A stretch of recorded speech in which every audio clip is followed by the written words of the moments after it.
Bismillahirrahmanirrahim. Assalamualaikum warahmatullahi wabarakatuh. Alhamdulillahi wa kafa. Wassalatu wassalamu ala nabiyyil mustafa Rasulillah Muhammad sallallahu alaihi wasallam wa ala alihi wa ashabihi ahli sidqi wal wafa. Allahumma fassalli wa sallim wa barik ala nabiyyina Muhammadin wa ala alihi wa ashabihi ila yaumiddin, amma ba'du. Alhamdulillah, senantiasa kita bersyukur kehadirat Allah Subhanahu wa taala. Syukur adalah modal kita untuk beribadah, untuk beramal soleh, meningkatkan iman dan takwa kita. Rasul sallallahu alaihi wasallam bermodalkan rasa syukur yang tiada terhingga kehadirat Allah Subhanahu wa taala, ibadahnya paripurna, amal solehnya luar biasa, akhlaknya amat sangat mulia. Mudah-mudahan dengan kita mensyukuri semua karunia Allah, meneladani contoh-contoh sunnah-sunnah Rasulullah sallallahu alaihi wasallam, kita dapat terus-menerus melaksanakan kebaikan-kebaikan dalam kehidupan kita ini. Amin ya rabbal alamin. Pada pagi yang mulia ini, kita akan membahas tafsir surat Al-A'raf, yaitu dari ayat 177 sampai dengan ayat 196. Awal ayat 177, Allah Subhanahu wa taala menggambarkan buruknya orang-orang yang mendustakan ayat-ayat Allah, yang mengingkari Al-Quran.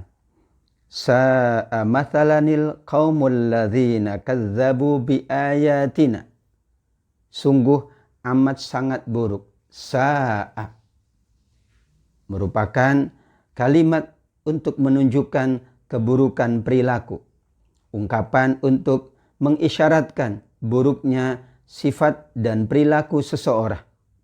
Dikaitkan dengan ayat ini, mereka yang mendustakan ayat-ayat Allah, mengingkari ayat-ayat Allah, itulah manusia, hamba-hamba yang paling buruk menurut catatan ayat 177. Kenapa mereka dikategorikan paling buruk? Sa'a mathalanil qaum. Sungguh buruk perumpamaan mereka yang mendustakan ayat-ayat Allah. Kazzabu bi ayatina wa anfusahum kanu yazlimun. Mereka mendustakan ayat-ayat Allah, sesungguhnya mereka telah menzalimi diri sendiri.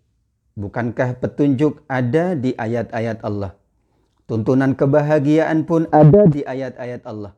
Ingin selamat dunia, ingin selamat akhirat, ada di dalam ayat-ayat Allah. Jika mereka mendustakan, tidak mau mengamalkan, mengingkari ayat-ayat Allah, bagaimana mungkin mereka mendapat petunjuk? Bagaimana mungkin mereka mendapatkan kebahagiaan dan keselamatan? Allah Subhanahu wa taala menetapkan sebuah kaedah. Siapa yang Allah berikan petunjuk, dialah yang sungguh-sungguh mendapatkan petunjuk. Sebaliknya, siapa yang Allah sesatkan, dialah orang yang merugi.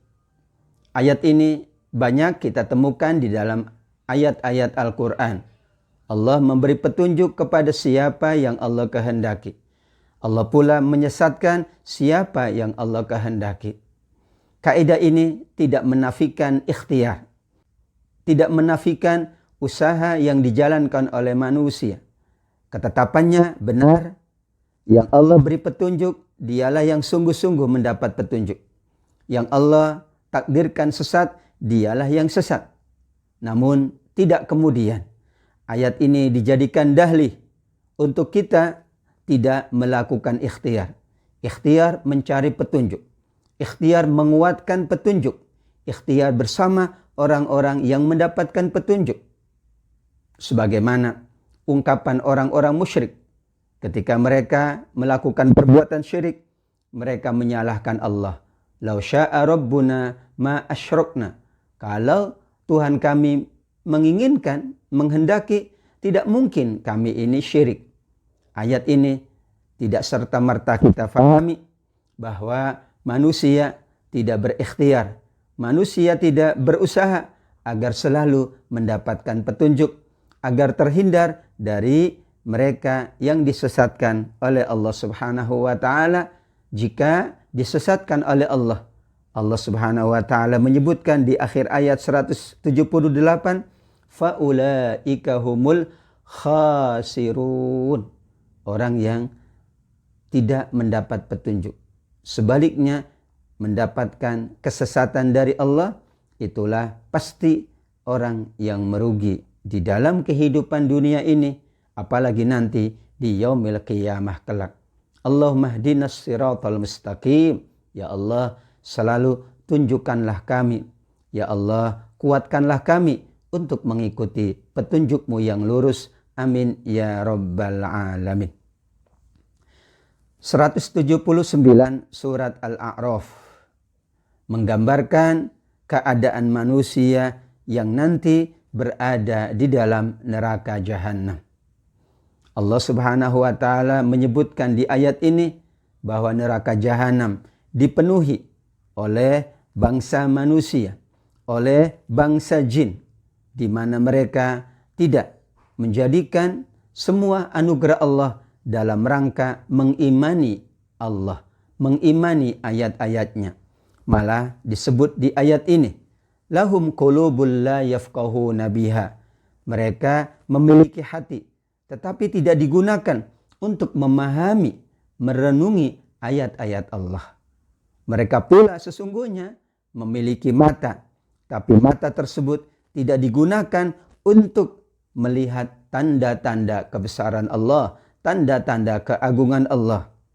Mereka pula memiliki telinga, tetapi telinga itu tidak digunakan untuk mendengar kalam Allah, untuk mendengar petunjuk-petunjuk Allah, untuk mendengar kebaikan-kebaikan. Manusia yang berkarakter seperti itu, punya hati tapi tidak digunakan, punya mata tidak digunakan, punya telinga tidak digunakan untuk kebaikan, untuk membaca, merenungi, menyaksikan ayat-ayat Allah Subhanahu wa taala yang menunjukkan keagungan Allah. Ulaika kal an'am. Allah sampai menyebutkan mereka ini seperti binatang ternak. Na'udzubillah. Padahal manusia sudah Allah muliakan, sudah Allah agungkan, tinggikan derajatnya di atas hewan. Namun mereka yang diberikan semua kebaikan-kebaikan, semua potensi-potensi, mereka tidak mau memanfaatkannya untuk kebaikan. Sama saja mereka itu, kata Allah, ibarat binatang ternak. Tidak hanya sama dengan binatang ternak, bahkan mereka itu adallu, lebih sesat dari binatang ternak. Jika hewan berbuat seenaknya, sesukanya, kita katakan itulah hewan, karena memang tidak dibekali oleh Allah akal fikiran, tidak dibekali oleh Allah hati. Manusia yang dibekali dengan penuh kesempurnaan harusnya tidak berperilaku seperti hewan. Ketika seperti hewan, maka Allah sebutkan mereka itu lebih buruk, mereka itu lebih sesat dari hewan. Dan mereka pula disebutkan di akhir ayat, ulaika humul ghafilun. Mereka adalah orang-orang yang lalai, orang-orang yang lengah dari petunjuk Allah Subhanahu wa ta'ala. Setelah Allah membahas kategori manusia, sifat-sifat manusia yang nanti akan menghuni neraka jahanam Allah Subhanahu wa ta'ala, Allah berikan kabar gembira melalui perintahnya kepada kita agar kita mendapatkan banyak kebaikan, keutamaan, dan kita dihindarkan dari perilaku buruk tersebut. Walillahil asmaul husna. Perintah Allah untuk kita berdoa, fad'uhu biha, berdoa dengan menyebut asma Allah yang indah, asma Allah yang agung, asma Allah yang sangat mulia. Para ulama menyebutkan salah satu dari adab kita berdoa adalah memperbanyak menyebut al-asma al-husna. Ya Rahman, Ya Rahim, misalnya. Atau kita sebut beberapa asma Allah, sifat Allah yang mulia, yang disesuaikan dengan permohonan atau hajat kita. Memohon rizki, Ya Razzaq. Memohon ampun, Ya Ghaffar, Ya Tawwab. Memohon agar Allah berikan kekuatan, Ya Qawiyyu, Ya Matin. Memohon agar kita dianugerahi ilmu yang bermanfaat, Ya Alim, Ya Allam. Kita menyebut asma Allah subhanahu wa ta'ala menunjukkan kita beradab kepada Allah dalam berdoa. Para ulama juga menuturkan bahwa asma al-husna ini merupakan sifat-sifat Allah yang amat sangat mulia, yang Allah amat sangat suka jika kita memperbanyak untuk menyebutnya. Berzikir dengan asma al-husna Allah sangat sukai, Allah sangat cintai. Kita bawa zikir itu, kita sebut al-asma al-husna dalam doa-doa kita kepada Allah agar doa kita dikategorikan doa yang mustajab. Kenapa Allah perintahkan kita berdoa dengan asma al-husna? Ini berkaitan dengan perilaku masyarakat dahulu, masyarakat jahiliyah. Mereka berdoa, mereka bermohon, tapi tidak mau menyebut asma al-husna. Bahkan menyebut sifat-sifat yang buruk bagi Allah subhanahu wa ta'ala, yang tidak layak untuk Allah subhanahu wa ta'ala. Subhanallah al-aliyyil azim. Sengaja mereka menghinakan Allah dalam doa. Sengaja mereka menyebut kata-kata yang tidak tepat dalam doa mereka. Untuk itulah, agar doa kita dikabulkan oleh Allah, kita memuji Allah, kita mengagungkan Allah, zat yang maha terpuji. Salah satu dari cara kita mengagungkan Allah, memuji Allah adalah dengan memperbanyak menyebut al-asma al-husna.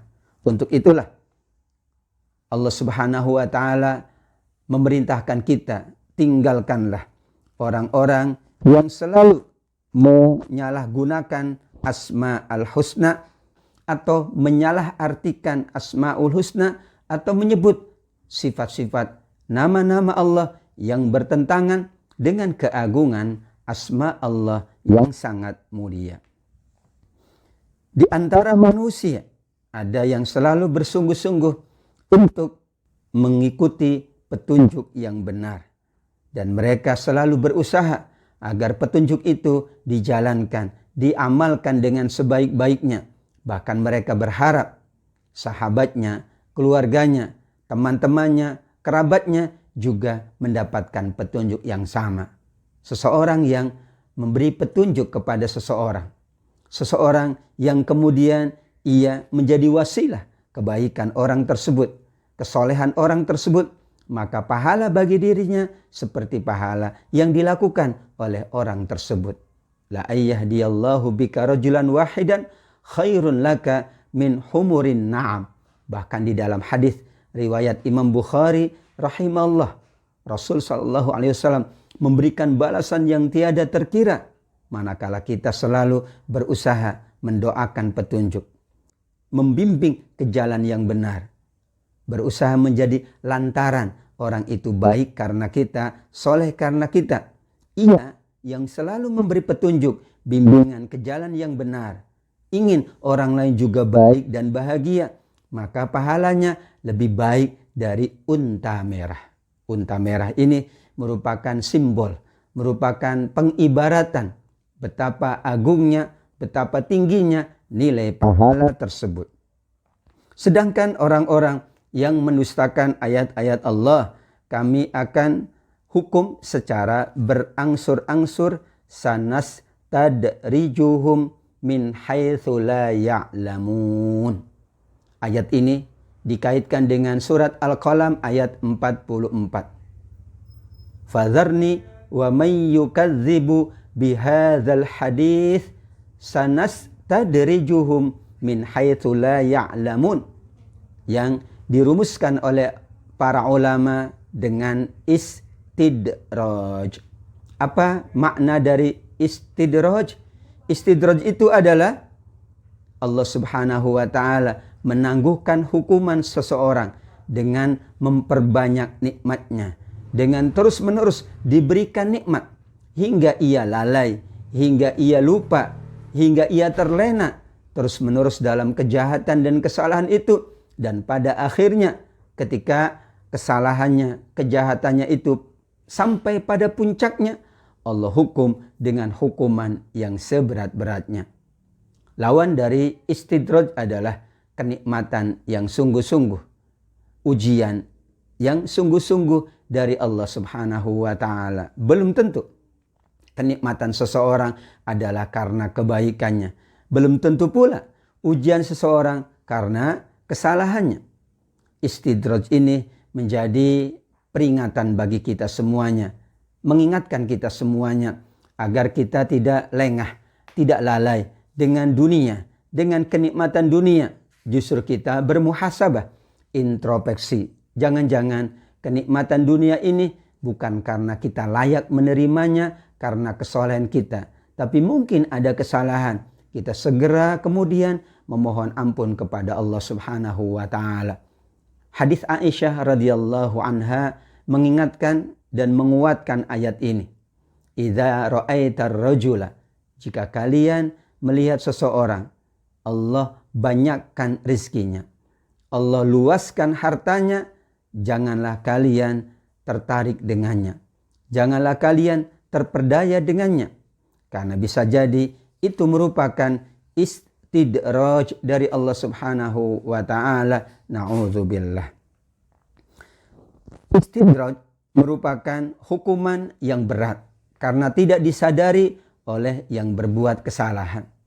Seseorang yang berbuat salah, Allah tegur, segera dihukum oleh Allah Subhanahu wa taala, ia akan cepat menyadari kesalahan. Namun seseorang yang berbuat salah, kemudian terus ia malah mendapatkan banyak nikmat. Ia kemudian diperbanyak rizkinya, hartanya oleh Allah, hingga ia tidak menyadari kesalahan-kesalahan yang dilakukannya tentu jauh lebih berat. Padahal kebaikan seseorang, kata para ulama, salah satu parameternya, alat ukurnya adalah manakala ia selalu berusaha muhasabah, introspeksi, evaluasi. Ia sangat khawatir semua yang Allah karuniakan kepadanya bukan karena kesolehannya. Inilah ciri orang yang soleh, yang terhindar dari istidraj Allah Subhanahu wa ta'ala. Wa umli lahum. Istidraj juga menjadikan hukuman itu Allah tangguhkan beberapa waktu. Allah tangguhkan beberapa tahun mungkin, karena ingin melihat sesungguhnya apakah ia berubah, apakah ia tersadar, atau ia malah larut dalam kemaksiatan tersebut. Setelah Allah menggambarkan tentang istidraj yang Allah timpakan kepada mereka yang mendustakan ayat-ayat Allah Subhanahu wa ta'ala, Allah meminta seluruh manusia, hamba-hambanya, agar memikirkan tentang kekuasaan Allah, merenungkan tentang apa yang terjadi pada dirinya, khususnya kepada Nabi Muhammad sallallahu alaihi wasallam. Awalam yatafakkaru ma bisahibihim min jinnah. Pikirkan kembali, renungkan kembali apa yang kalian katakan tentang Nabi Muhammad. Ayat ini dikaitkan dengan sikap masyarakat jahiliyah yang menuduh Nabi dengan tuduhan yang bukan-bukan, tuduhan yang mengada-ngada. Dikatakan Nabi majnun, gila. Dikatakan Nabi itu adalah sahir, tukang sihir, dukun, dan lain sebagainya. Maka Allah nafikan. Jika kalian fikirkan baik-baik ucapan kalian, ungkapan kalian kepada Nabi Muhammad sallallahu alaihi wasallam yang mulia, tentu kalian tidak akan melakukan atau menuduh Nabi dengan tuduhan yang bukan-bukan. Karena Nabi adalah nadhirum mubin, manusia yang Allah utus untuk memberi peringatan, untuk membimbing manusia, untuk mengingatkan manusia agar kehidupannya jauh lebih baik, terus menjadi lebih baik, hingga ia akan mengakhiri hidupnya dengan husnul khatimah. Allah pula perintahkan manusia setelah memerintahkan berfikir, memerintahkan untuk merenungkan semua ciptaan Allah, memperhatikan apa yang ada di langit, apa yang ada di bumi, memperhatikan semua yang Allah ciptakan. Karena disitulah sesungguhnya merenungkan, memperhatikan semua ciptaan Allah akan menghasilkan keimanan yang lebih kuat, akan menghasilkan keyakinan yang lebih tinggi akan kekuasaan, keagungan semua ciptaan Allah. Semua ciptaan Allah agung dan mulia. Semua ciptaan Allah sempurna. Bagaimana dengan Maha Pencipta?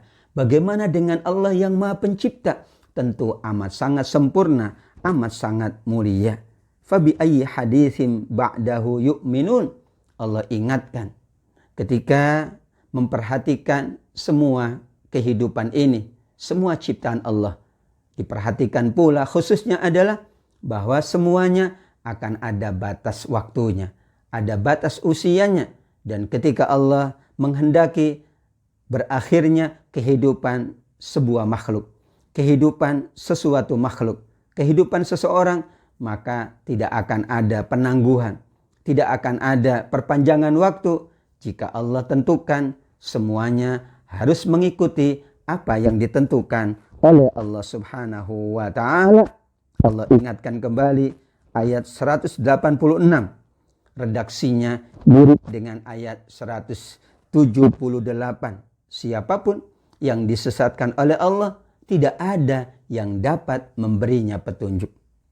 Kalau di ayat 178, siapa yang Allah beri petunjuk, dialah yang sungguh-sungguh mendapatkannya. Siapa yang Allah sesatkan, dialah sungguh-sungguh sesat. Di ayat ini, jika manusia disesatkan oleh Allah, tidak ada lagi yang dapat memberi petunjuk. Allahu al-hadi. Allah lah yang memberi hidayah.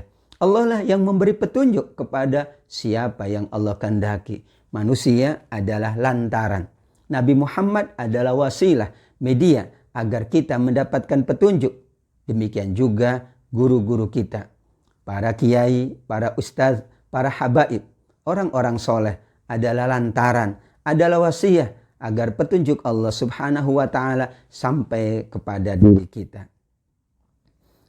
Mereka yang disesatkan oleh Allah pasti tidak akan ada yang lain yang mampu memberikan petunjuk. Dan mereka kemudian dibiarkan dalam kesesatan, dibiarkan dalam kegelapan, dalam keadaan terombang-ambing.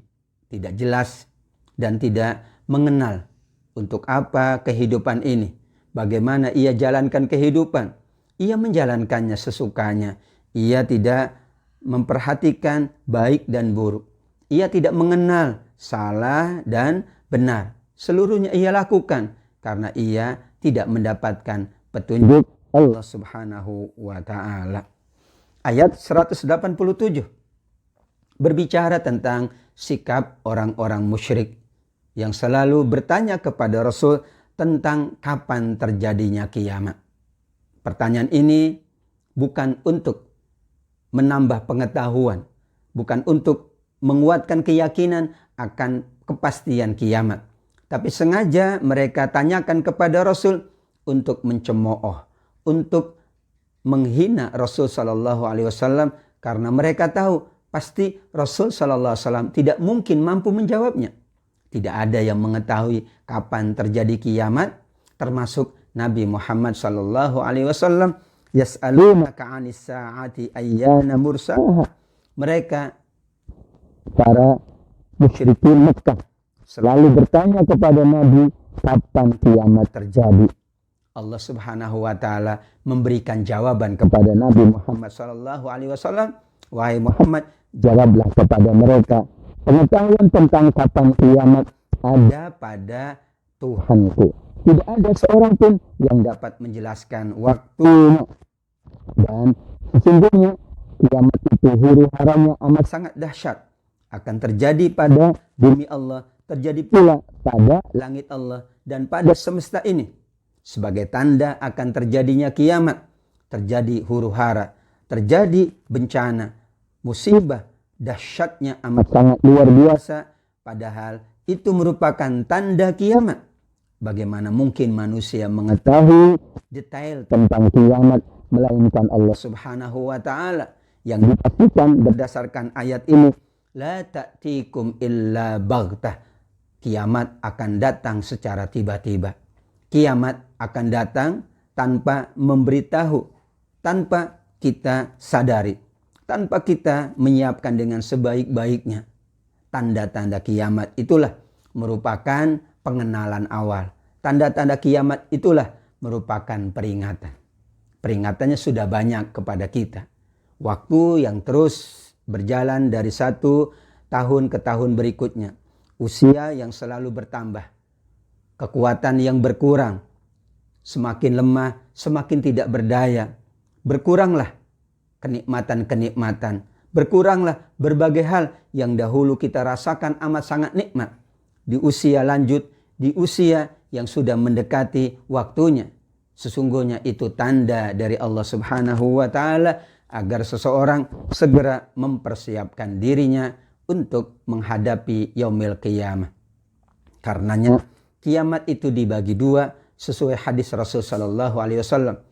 Idza matal insan qamat qiyamatuhu. Yang pertama, jika orang itu meninggal dunia, sudah terjadi kiamat pada dirinya karena berakhir kehidupannya. Tinggal ada balasan, tinggal ada hisab, mizan, dan seterusnya. Atau kiamat yang bersifat kolektif, bersifat keseluruhan, semuanya tanpa terkecuali. Jika waktunya sudah Allah tetapkan, kiamat akan terjadi, diawali dengan kerusakan, kebinasaan semesta ini. Semua manusia, alam semesta, bumi, langit, matahari, bulan, dan seluruh makhluk ciptaan Allah. Allah akan binasakan. Dan itulah kiamat yang disebut dengan kiamat agung, kiamat besar. Karena tidak ada yang selamat, tidak ada yang dapat menyelamatkan diri. Semuanya akan dibinasakan oleh Allah. Karena itu adalah tanda kiamat kubra. Mereka pula masih bertanya kepada Rasul sallallahu alaihi wasallam, yas'alunaka ka'annaka hafiyyun anha. Mereka bertanya kepadamu seakan-akan engkau mengetahuinya. Bahasa ini menunjukkan seolah-olah mereka memaksa. Mereka memaksa Rasul untuk menjawab. Padahal Rasul sallallahu alaihi wasallam hanya menjawab hal yang gaib, khususnya tentang kiamat, manakala ada wahyu, ada tuntunan dari Allah Subhanahu wa taala. Karenanya Rasul sallallahu alaihi wasallam diberitahu oleh Allah Subhanahu wa taala untuk menjawab kedua kalinya, qul innama ilmuha indallah. Katakanlah wahai Muhammad, ilmu tentang kiamat, kapan terjadinya, hanya ada di sisi Allah. Namun manusia banyak yang tidak mengetahui tentang hakikat sesungguhnya. Allah anugerahkan ilmu pengetahuan kepada manusia adalah sebagai alat untuk memudahkan ibadah, memudahkan kehidupan. Hal-hal yang sifatnya ghaib, hal yang tidak mungkin dijangkau oleh akal fikiran, kita imani saja. Khususnya tentang kiamat, kita tidak merincinya, kita tidak mempertanyakannya. Apalagi kita sampai tidak meyakini adanya kiamat yang pasti terjadi sesuai dengan ketentuan Allah Subhanahu wa taala. Rasulullah sallallahu alaihi wasallam juga diperintahkan oleh Allah Subhanahu wa taala untuk menjawab pertanyaan orang-orang musyrik tadi, bahwa sesungguhnya Nabi tidak mengetahui yang gaib. Kalau Nabi mengetahui yang gaib, tentu ia akan memperbanyak kebaikan. Tentu ia akan berusaha menghindari keburukan. Nabi pernah sakit, Nabi pernah juga giginya tanggal. Karena Nabi tidak tahu bahwa akan terjadi demikian, bahwa akan terjadi sesuatu yang tidak diinginkan. Jika Nabi diberi oleh Allah ilmu tentang yang gaib, maka ia tentu lebih dahulu menghindari hal-hal yang tidak diinginkan. Qul la amliku li nafsi naf'aw wala darran illa ma syaa Allah. Allah awali perintah kepada Nabi Muhammad, katakanlah kepada semua umatmu, aku tidak dapat mendatangkan manfaat ataupun menolak mudarat yang Allah kehendaki terjadi pada seseorang. Seandainya aku mengetahui yang gaib, maka aku akan memperbanyak kebaikan-kebaikan. Aku akan berusaha menghindari keburukan-keburukan. Dan tidak ada yang menimpa keburukan kepadaku karena aku mengetahui yang gaib. Nabi Muhammad dinafikan oleh Allah pengetahuannya tentang yang gaib. Untuk itulah mereka yang mempercayai sesuatu yang gaib, mempercayai orang-orang yang memberitahukan yang gaib, tidak diterima sholatnya oleh Allah Subhanahu wa ta'ala. Karena yang maha tahu tentang yang gaib hanya Allah. Rasul sendiri manusia yang paling dekat dengan Allah. Manusia yang sangat dicintai oleh Allah, dimuliakan oleh Allah dan oleh kita semua, tidak tahu yang gaib. Man atakahinan au arrafan. Siapa yang mendatangi mereka yang mengaku mengetahui yang gaib, dapat meramal sesuatu yang akan datang, kemudian ia mempercayainya, maka sholatnya tidak diterima oleh Allah selama 40 hari. Na'udzubillah. Kita jika ingin mendapatkan sesuatu, tentu kita ikhtiar. Kita dibekali ilmu oleh Allah. Kita juga dapat bertanya, berkonsultasi, minta tolong kepada sesama kita. Dan kita juga diberi kesempatan oleh Allah untuk berdoa, untuk memohon kepada Allah Subhanahu wa ta'ala. Insya Allah jika sudah menjadi kehendak Allah dan sudah menjadi ketentuan terhadap diri kita, semua yang kita inginkan terjadi akan dipenuhi oleh Allah Subhanahu wa ta'ala. In ana illa nadhir. Allah Subhanahu wa ta'ala mengingatkan kembali Nabi Muhammad sallallahu alaihi wasallam dengan seluruh kemuliaannya adalah seorang yang memberi peringatan, nadhir wa basyir, dan memberi kabar gembira kepada seluruh umat Rasulullah sallallahu alaihi wasallam. Ayat 189. Allah menyampaikan kepada kita tentang kemahakuasaannya, khususnya mencipta manusia. Dialah Allah yang mencipta kalian dari satu jenis, yaitu dari Nabi Adam alaihi salam, manusia pertama. Kemudian dari Adam itulah Allah jadikan istrinya Hawa, agar keduanya hidup dalam keadaan tenang, agar keduanya dapat menjalankan kehidupan lebih tenang lagi. Ketika seorang ibu hamil, usia kehamilannya sudah memenuhi yang ditentukan oleh Allah, maka ia akan merasa berat. Dan ketika berat itulah keduanya, khususnya ayah dan ibunya, akan berdoa kepada Allah Subhanahu wa ta'ala, memohon agar yang lahir nanti adalah anak yang soleh atau anak yang solehah. Dan ketika ia berdoa kepada Allah dan Allah penuhi yang lahir adalah anak soleh atau solehah, mereka berdua, ayah dan ibunya, berdoa kepada Allah, berjanji kepada Allah agar mereka menjadi hamba-hamba Allah yang bersyukur. Inilah komitmen manusia. Inilah harapan dan keinginan kita semuanya. Kita berdoa dan ketika Allah penuhi sesuai dengan yang kita inginkan, jangan lupa kita mensyukuri semua karunia Allah Subhanahu wa ta'ala. Namun sebaliknya, di ayat 190 ternyata mereka yang dianugerahi oleh Allah kebaikan-kebaikan, ketika mereka sudah dianugerahi oleh Allah anak yang soleh dan solehah, malah keduanya mempersekutukan Allah Subhanahu wa ta'ala. Keduanya malah tidak menjadikan anaknya itu soleh dan solehah, menjaga kesolehannya, meningkatkan kesolehannya. Mereka menjadikan apa yang Allah anugerahkan sebagai bahan untuk mempersekutukan Allah Subhanahu wa ta'ala. Karenanya Allah bertanya kepada mereka, ayusyrikuna ma la yakhluqu syai'a.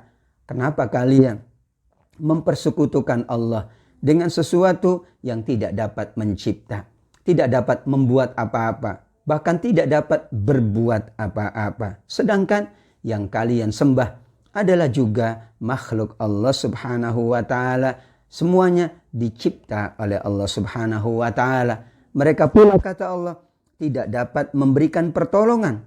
Bahkan mereka tidak dapat menolong diri sendiri. Diingatkan dengan dua ayat ini. Seseorang yang mempersekutukan Allah berarti ia mengakui ada yang lain yang dapat memberikan manfaat atau menolak bala. Padahal Allah ingatkan yang kuasa memberikan manfaat, yang kuasa menolak kemadharatan hanya Allah Subhanahu wa ta'ala. Untuk menguatkan keyakinan ini, maka Allah tanya mereka, padahal yang kalian minta, yang kalian sembah tidak dapat berbuat apa-apa. Bagaimana mungkin mereka yang kalian sembah memberikan keuntungan kepada kalian, memberikan manfaat kepada kalian. Kalian dan yang kalian sembah selain Allah adalah juga dicipta oleh Allah Subhanahu wa ta'ala. Allah mengingatkan tentang kemahakuasaannya. Allah mengingatkan tentang keagungannya, sehingga tidak layak Allah dipersekutukan oleh manusia. Jika mereka mengajak kalian kepada petunjuk, mereka tidak mengikutinya. Sehingga sama saja bagi kalian, apakah kalian diingatkan atau tidak diingatkan, sesungguhnya kalian tetap diam, tidak mengikuti petunjuk Allah Subhanahu wa ta'ala. Orang yang meminta kepada selain Allah, itulah hamba-hamba Allah seperti kalian. Maka mintalah kepada mereka jika benar-benar mereka dapat menyelamatkan, dapat menolong kalian. Na'udzubillah. Itulah karakteristik. Itulah bagaimana Allah ingin meluruskan pandangan orang-orang musyrik tentang dirinya dan tentang siapapun makhluk Allah yang dijadikan sekutu-sekutu dengan Allah Subhanahu wa ta'ala. Ayat 195. Para ulama tafsir mengkaitkannya dengan ayat 179.